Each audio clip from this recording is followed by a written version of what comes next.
Bonsoir à toutes et à tous.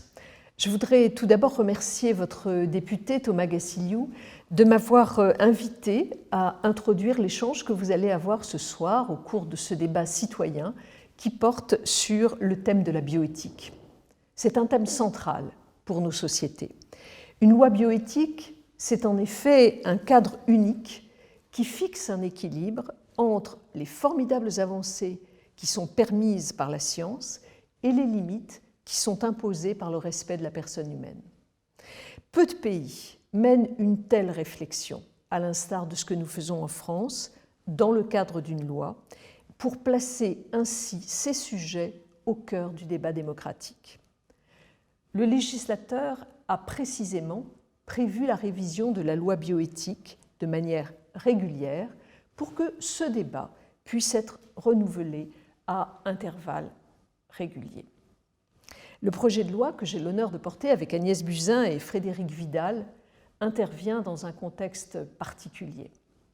D'une part, celui de sauts technologiques inédits qui vont intervenir pour faciliter des avancées, que ce soit grâce à la recherche ou à l'intelligence artificielle. D'autre part, celui d'une attente sociétale forte pour favoriser la reconnaissance de la diversité des modèles familiaux. Enfin, celui du développement à l'international de pratiques accessibles à tous, comme les tests génétiques sur Internet ou le choix des donneurs de gamètes. Ce contexte soulève des questions éthiques particulièrement importantes dont le projet de loi que nous portons cherche à donner des réponses. Cette révision de la loi bioéthique a donné lieu à de nombreux travaux préparatoires. On peut relever les états généraux de la bioéthique qui ont été organisés par le Conseil national d'éthique en 2018, mais également de très nombreux rapports et avis appuyés sur plusieurs centaines d'auditions. Le projet de loi, qui a été déjà adopté en première lecture à l'Assemblée nationale et qui va revenir dans quelques semaines au Sénat, propose, me semble-t-il, des avancées majeures dans le domaine de la procréation et de la recherche.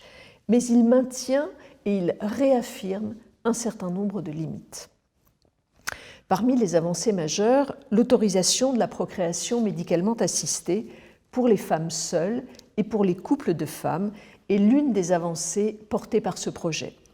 Le projet de loi tire les conséquences de cette ouverture sur le plan de la filiation, en sécurisant l'établissement de la filiation des enfants qui sont nés d'une PMA au sein de couples de femmes.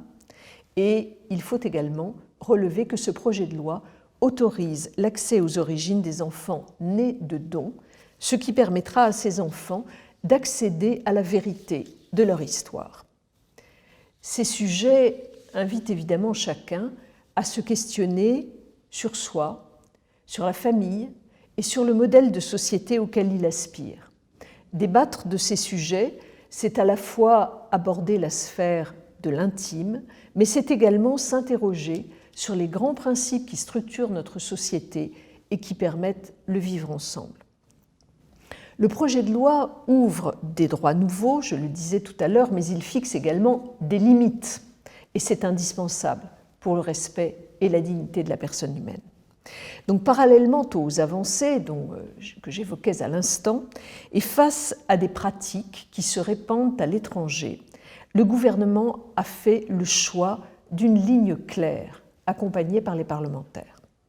D'une part, c'est le respect des principes fondateurs de notre droit bioéthique, que sont, je l'évoquais à l'instant, le respect de la dignité de la personne humaine et la non-marchandisation du corps humain, qui a conduit à réaffirmer à plusieurs reprises pendant les débats l'interdiction de la gestation pour autrui.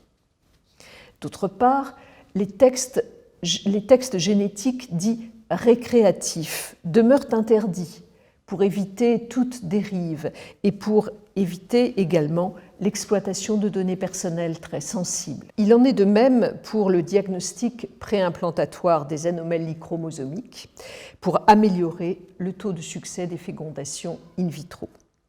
Enfin, dans le texte de loi sont réaffirmées avec force l'interdiction de créer des embryons à des fins de recherche et l'interdiction de modifier le patrimoine génétique d'un embryon destiné à naître. Les options rendues possibles par les progrès de la science et de la médecine nous apportent parfois autant d'espoir que de doute quant à leurs conséquences. C'est là tout l'enjeu de l'éthique, savoir où l'on place les limites. Je suis persuadée que vos débats ce soir seront particulièrement riches à cet égard. Je vous souhaite donc une excellente soirée d'échange. Votre député, Thomas Gassiliou, portera auprès de moi le fruit de vos réflexions. Je les attends déjà avec impatience.